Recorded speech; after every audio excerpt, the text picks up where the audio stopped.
You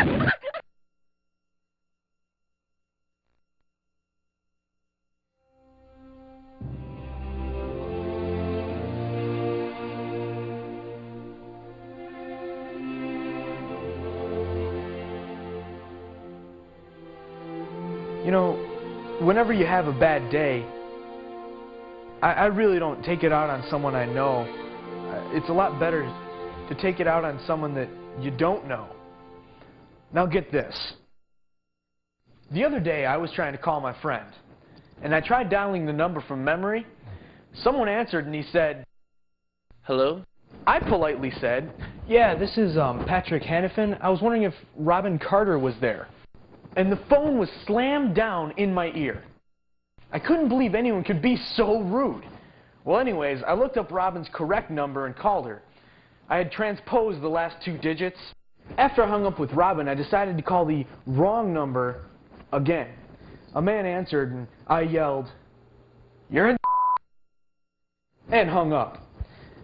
I wrote down his number and put it in my desk drawer, so for future reference, whenever I had a hard day or when I was paying bills and I was frustrated, I'd just give him a call and yell, "You're in." It would always cheer me up.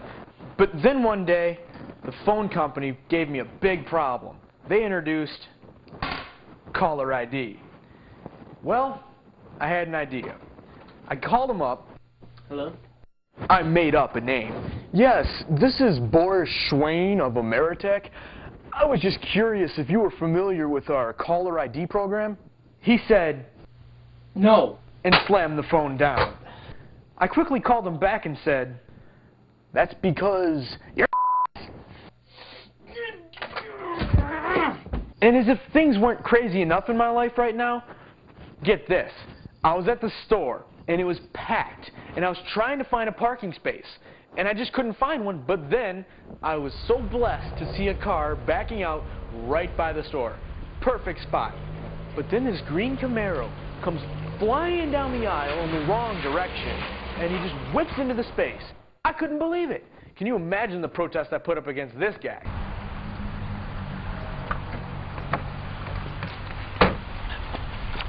So here I am pleading my case, and the guy walks by me as if he doesn't even know I exist. He completely ignored me. "Hey, what are you doing, man? I was waiting for that spot. Come on, what are you doing?"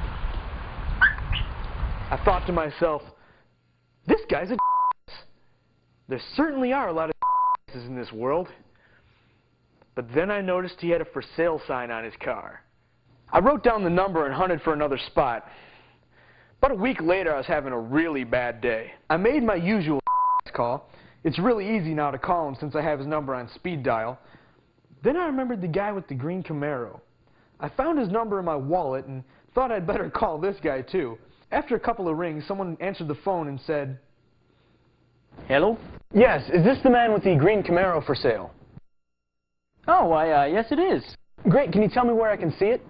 "Oh, yeah, sure thing. I live at 1832 West 34th Street. It's White House, Camaro's parked right out front." "What's your name?" "Oh, I'm Don Hinckley." "When's a good time to catch you, Don?" "Mostly in the evenings would be good." "Listen, Don, can I tell you something?" Yeah, sure." "Don, you're a." I slammed the phone down. After that, I added Don Hinckley's phone number to my speed dial. Things seemed to be pretty good for me. I mean, I had 2 to call when I had a problem. But after a few months of doing that,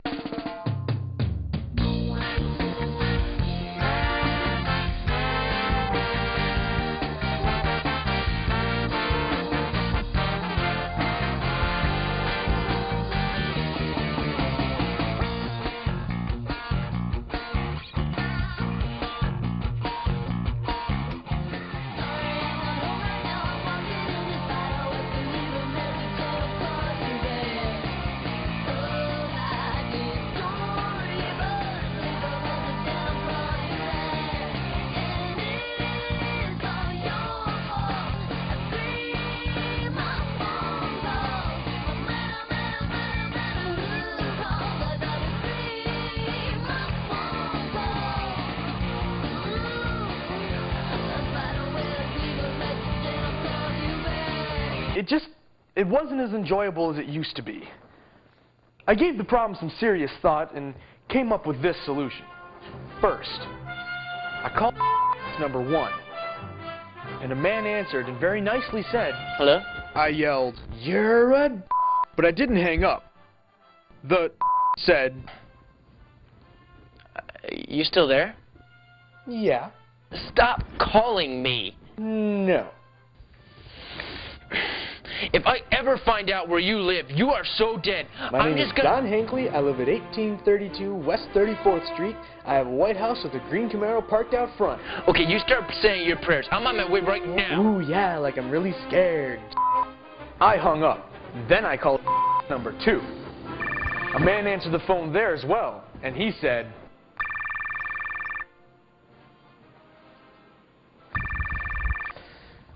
Hello. "Hello." If I ever find out who you are, "You what?" I'll rip you a new one. "Well, here's your chance. I'm coming over right now." I hung up. Then I picked up the phone and called the police. I told them that I was at 1832 West 34th Street and that I was going to kill my lover as soon as he got home. Another quick call to Channel 11 with the same story. After that, I climbed into my car and headed over to 34th Street to watch the whole thing.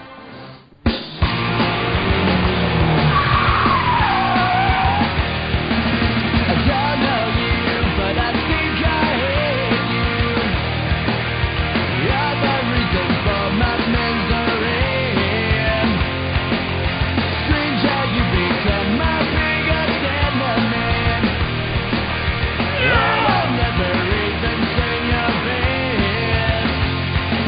Well, maybe it's just jealousy and mix it up with a violent mind. A sort of dead sex doesn't make much sense. Or maybe I'm just young.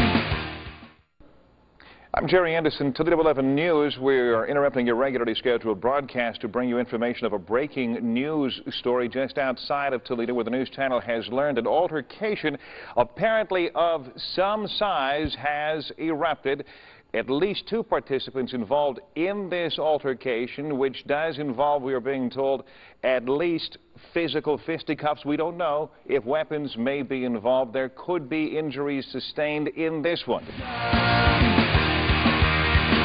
Glorious thing watching 2 kicking the crap out of each other in front of 6 squad cars and a Channel 11 news helicopter.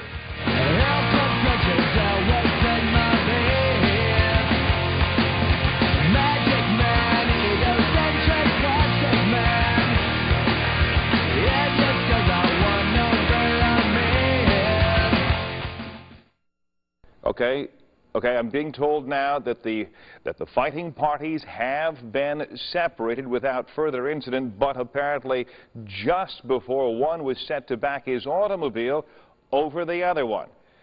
We'll continue to monitor this ugly, ugly story and bring you information as updates warrant it. You know, I can honestly say it was probably one of the most rewarding and greatest experiences of my life.